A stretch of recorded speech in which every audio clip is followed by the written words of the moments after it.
todas las leyes, que incluso también tienen sus jerarquías, deben responder a la Constitución, porque es la Constitución, desde el punto de vista ya estatal, jurídico estatal, la fuente jurídica de validez del resto de las normas, que él se le llamaba la norma hipotética fundamental.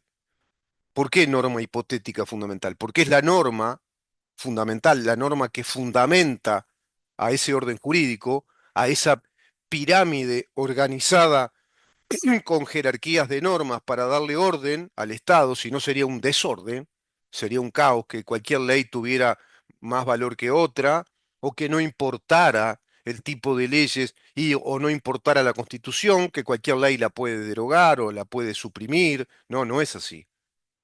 Por eso existe la constitucionalidad y la inconstitucionalidad de las leyes. ¿Por qué te explico todo esto? Porque digamos que este orden jurídico, esta organización del Estado, que cuando yo te la voy explicando, sé que muchísimos de ustedes nos entienden y recibo ese eco afortunado que les digo en nuestras redes sociales, el eco tiene miles y miles y miles de ciudadanos uruguayos que responden, que dan cuenta de que reciben todos estos mensajes, esta tarea periodística, que precisamente cumplen ese rol de devolvernos a modo de un eco social la respuesta, la voz de un contexto social, de un grupo de ciudadanos que nos devuelven con su voz las repercusiones que provoca este programa con los contenidos que vamos desarrollando en el mismo, y de eso se trata la tarea periodística, de eso se trata la tarea de comunicar, el ida y vuelta, el emisor y el receptor. El receptor se convierte en emisor y quien era emisor a su vez se convierte en receptor. Y se va dando así una retroalimentación dinámica de emisor-receptor, receptor-emisor, emisor-receptor, y así sucesivamente en un sistema de eco dinámico de interrelaciones, y en esa sinergia se va dando precisamente la comunicación social que va desarrollando, si la tarea periodística es seria, es profesional,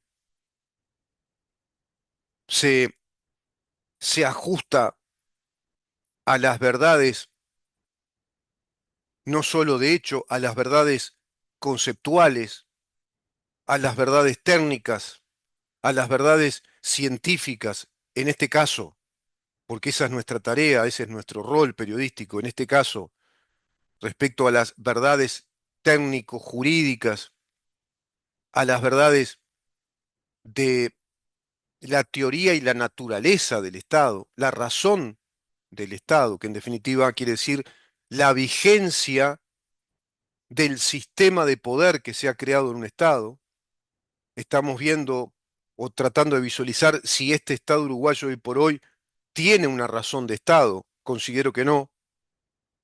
El Estado uruguayo que sí tiene razón de Estado, como técnicamente se le dice, que responde a la teoría legítima del Estado, es el que establece la Constitución de la República, y te diría que con ciertos reparos en pasajes constitucionales que hacen a la funcionalidad del Estado, pero está incólume, inmaculada en todas sus secciones respecto a los principios constitucionales que mandatan y ordenan, digamos que al sistema jurídico uruguayo como un orden jurídico soberano, constitucional, a modo de un Estado de derecho.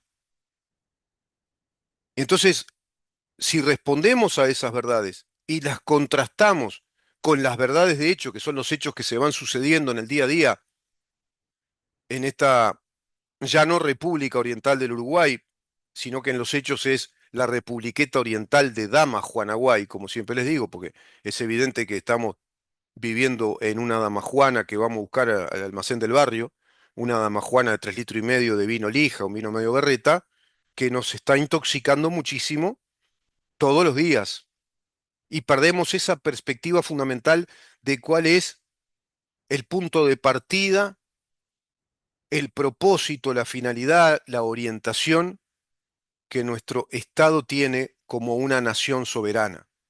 ¿Cuál es el propósito histórico de la República Oriental del Uruguay de acuerdo a la voluntad primigenia, originadora, creadora de nuestros constituyentes?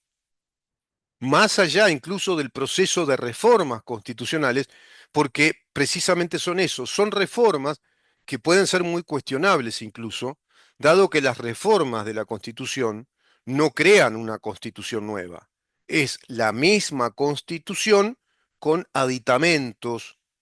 Los norteamericanos le llaman adendas o enmiendas, pero la Constitución tiene naturaleza jurídica de perpetuidad. Es un documento supremo que da el orden jurídico con vocación de perpetuidad. Un edicto perpetuo. Edictus perpetuum. Suprema lex, decían los romanos. Es la ley suprema que establece el orden jurídico de la República. Por eso República Oriental del Uruguay. Y acá eso no se cumple. Y viendo todo eso recibimos el eco de ustedes. Y tengo que agradecerlo. Y estoy haciendo este programa especial en la primera parte porque es importante establecer este nexo con todos ustedes. Recibimos un montón de respuestas, de mensajes, de interacciones, y estamos en un proceso de crecimiento incluso, en un proceso, yo te diría ya, exponencial de crecimiento, donde pegamos saltos significativos en cuanto a la cantidad de visualizaciones y de interacciones de la sociedad uruguaya en relación a este programa que emitimos todos los días por la 30, desde hace 5 años, afortunadamente, en esta casa radial, que ya es nuestra casa, en esta casa radial que nos ha brindado un inmenso caudal de calidad humana con el hospedaje como el que te pueden dar tus hermanos o tus mejores amigos, abriendo las puertas a nuestra propuesta de modo absolutamente entusiasta, proactivo, como así lo hizo su director y lo sigue haciendo, por supuesto. Su director y todo el equipo de la 30, los profesionales de esta radio, los sonidistas, los jefes de sonido, los programadores, la secretaria de la radio, las secretarias de la radio, el mencionado director, por supuesto, don Edgardo, que todo el tiempo están cobijándonos, buscando solucionar las cosas, atentos a lo que está pasando, haciendo medición de audiencias. La radio es consciente que el programa tiene una repercusión enorme, que en las mañanas los teléfonos de la radio se saturan, que no paran de sonar, que las mediciones del portal digital, de la aplicación, de la app de la 30, está siempre el palo, que por momentos hay transmisiones digitales con ciertas interferencias o frecuentes interrupciones porque se carga mucho de visitas, de ingresos, y se tuvo que darle más potencia, se tuvo que potenciar más la capacidad de velocidad para emitir digitalmente. Y creo que todo eso está diciendo algo muy importante. Está diciéndonos que hay un Uruguay con mucha avidez por entender las cosas, por comprender cuál es el propósito verdadero que tenemos como país, como nación, y hasta qué extremo han mutilado, han estropeado, han destrozado ese propósito soberano de nuestra nación como una república democrática cuyo sustento es su Estado constitucional de derecho, el que nos ampara en todas nuestras libertades y el que le exige a nuestros representantes que obedezcan a los principios constitucionales que nos amparan, que nos protegen, y no lo hacen. Y no lo hacen desde hace mucho tiempo. Así como le va a llevar mucho tiempo al estilista del que hablaba ayer el investigador Pacotilla respecto a la belleza a lograr con Betiana Díaz, evidentemente es un arduo trabajo de mucho tiempo, que empieza muy desde abajo, que yo discrepaba con Pacotilla respecto a que él considera que tienen que devolverle el dinero a doña Betiana. Bueno, yo le digo, no, hay que esperar un poco más. Seguro que es un trabajo arduo, de largo aliento. Gradualmente, pasando el tiempo, quizá logre ese resultado final. Y lo mismo está pasando con Uruguay, que ya es una republiqueta fea, es una republiqueta espantosa, llena de personajes grotescos, groseros, que comportan, digamos que la estatura de chiruzas o chiruzos, no sé si se dice, de barrio en un conventillo, dándonos el triste espectáculo de un retablo carnavalero de mala calidad, precisamente ideológico, como el que se hace literalmente todos los años en los extensos veranos carnavaleros de mítines ideológicos disfrazados de murgas y de parodistas y humoristas. Bueno, esto es más o menos lo mismo. Es Uruguay carnaval todo el año de pésima calidad, de pésima calidad. Y ya directamente no se habla de respetar la Constitución, del Estado uruguayo, del Estado de Derecho. Todo lo contrario.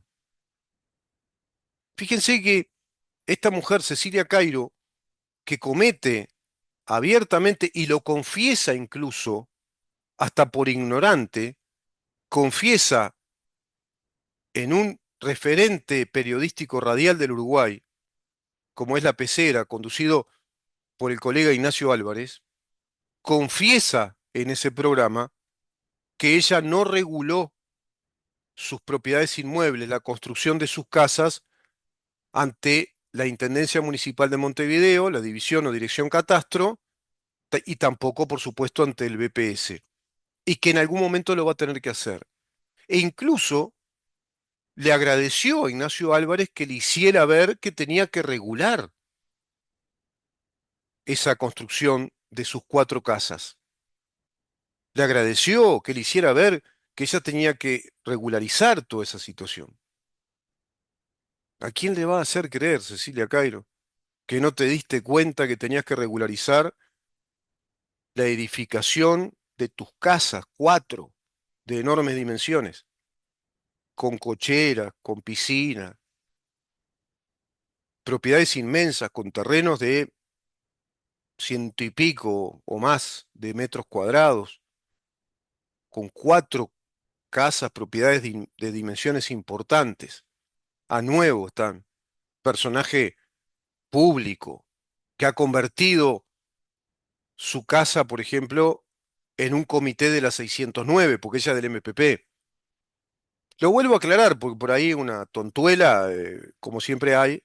Claro, en el ECO uno recibe de todo.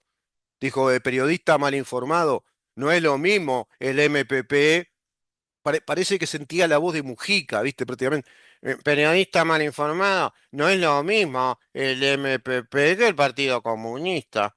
Claro, no es lo mismo, ¿viste? Es una diferencia sustancial, ¿viste? Es una diferencia. Mirá que no es lo mismo ser tupamaro que ser comunista, ¿eh? No te confundas, ¿eh? Como que yo te dijera, no, mirá, yo soy frentista, pero yo soy del Partido Socialista, no soy del Partido Comunista. Pa, una diferencia. Po. Y además lo dijimos no sé cuántas veces, ¿no? Estamos hablando de que es un integrante del MPP, incluso ayer en la nota con Pacotilla precisamente se daba cuenta de esa interna del MPP donde parece que discutían mucho los que estaban a favor de que Betiana Díaz siguiera como senadora y Cecilia Cairo quedara castigada, entre comillas, como diputada.